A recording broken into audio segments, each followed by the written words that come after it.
السلام علیکم ورحمۃ بی بی اللہ مریم وبرکاتہ۔ نہایت ہی پاکیزہ خواتین میں ہیں، بلکہ دنیا کی سب سے پاک باز عورتوں میں آپ کا نام آتا ہے۔ آپ کی پرورش بیت المقدس میں ہوئی۔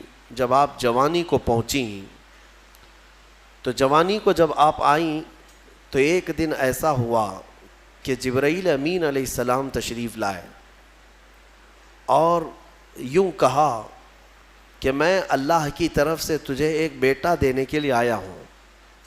حضرت بی بی مریم نے پکار کر کہا مجھے بیٹا کیسے ہو سکتا ہے؟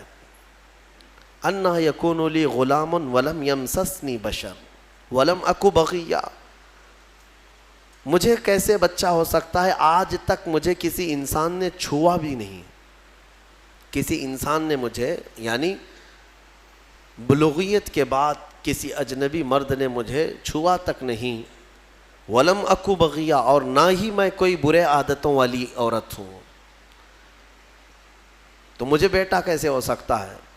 تو جبرائیل امین نے کہا کہ میں تیرے رب کی طرف سے قاصد بن کر کے آیا ہوں، اور تیرا رب یہی چاہتا ہے کہ بغیر کسی انسان کے چھوئے تجھے اللہ ایک بیٹا عطا کرے۔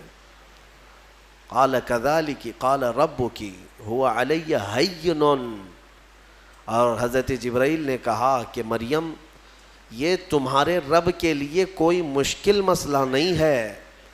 جو رب تعالیٰ بغیر ماں اور بغیر باپ کے آدم کو پیدا کر سکتا ہو، وہ صرف بغیر باپ کے ایک عیسیٰ کو کیوں نہیں پیدا کر سکتا؟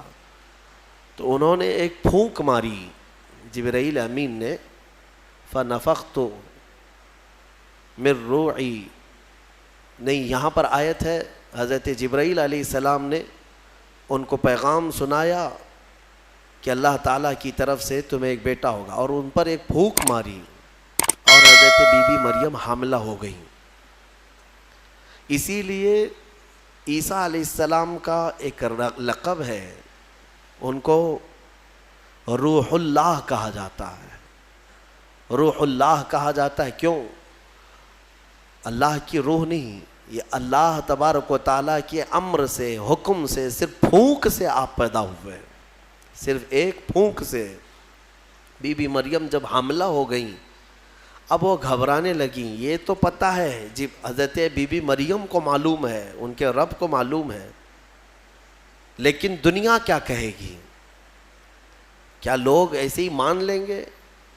لیکن سارے لوگ حضرت بی بی مریم کی طہارت کو تو مانتے تھے، ان کی پاکیزگی کا سب لوگ اقرار کرتے تھے، لیکن جب آپ حاملہ ہو گئیں تو پھر اللہ تبارک و تعالیٰ کا حکم ہوا آپ کو کہ آپ آبادی سے یہ نکل جائیں، یہاں سے دور نکل جائیں، اور کھجوروں کا ایک باغیچہ ہے اس میں وہ چلی گئیں۔ جب ولادت کا وقت قریب آیا اور اللہ تبارک و تعالیٰ نے انہیں وہاں جانے کا حکم دیا، اب وہاں جب وہ پہنچیں تو درد کی شدت تھی آپ کو بھی، اور حضرت بی بی مریم نے درد زہ میں جو الفاظ کہے وہ بھی قرآن میں آیا، فناداہا من تحتہا اللہ تحزنی قد جعل ربکی تحتکی سریا، وہ پکارنے لگیں اور یہ کہتی تھی یا لیتنی مت قبل ھذا وکنت نسیا منسیا، اے کاش میں اس سے پہلے مر گئی ہوتی۔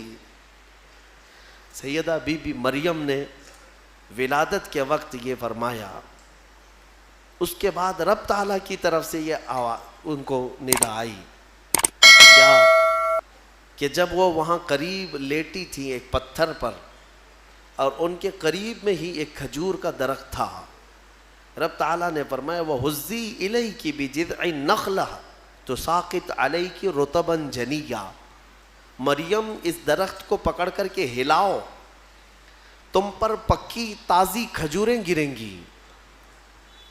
تو ولادت کا وقت ہے ان کا، عیسیٰ علیہ السلام کی پیدائش کا، اور حضرت بی بی مریم کو کھجور کا درخت ہلانے کا حکم ہوا، انہوں نے ہلایا تو پکی کھجوریں ان پر گریں۔ رب تعالیٰ نے فرمایا فَكُلِي وَاشْرَبِي وَقَرِّي عَيْنَا، مریم کھا اور پی لے اور اپنی آنکھوں کو ٹھنڈی کر لے۔